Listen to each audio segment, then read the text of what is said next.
ती आमची मानसिकता आहे आणि त्या मानसिकतेपासून आम्ही कणभरही दूर जाणार नाही.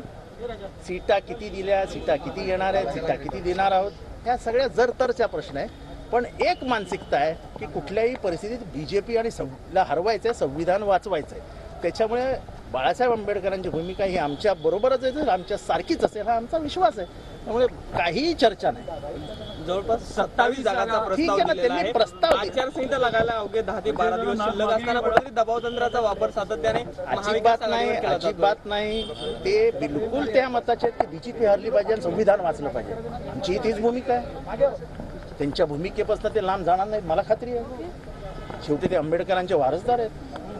म्हणजे त्यांच्या खानदानी लिहिलेलं संविधान जर बीजेपी नष्ट करू इच्छित असेल तर आंबेडकर साहेब कसे बाजूला राहतील. त्याच्यामुळे मला वाटतं की त्यांनी दिले आहेत, ठीक आहे, देऊ द्या ना, विचार करू, चर्चा करू. चर्चा अंती परमेश्वर आणि negotiations and democracy is a must. व्यवहार्य आहे का? मागणी अवास्तव बिलकुल अव्यवहार्य नाही. त्यांनी मागणी केली आहे ना, मागणी करण्याचा अधिकार तर 48 जागांचा त्यांचा आहे. आणि नंतर मग संजय राऊत साहेब, जयंत पाटील साहेब, नाना पटोले साहेब, शरद पवार साहेब, उद्धव ठाकरे साहेब हे सगळे बसतील आणि ते निर्णय घेतील. आता संजय राऊत बोलतील काय.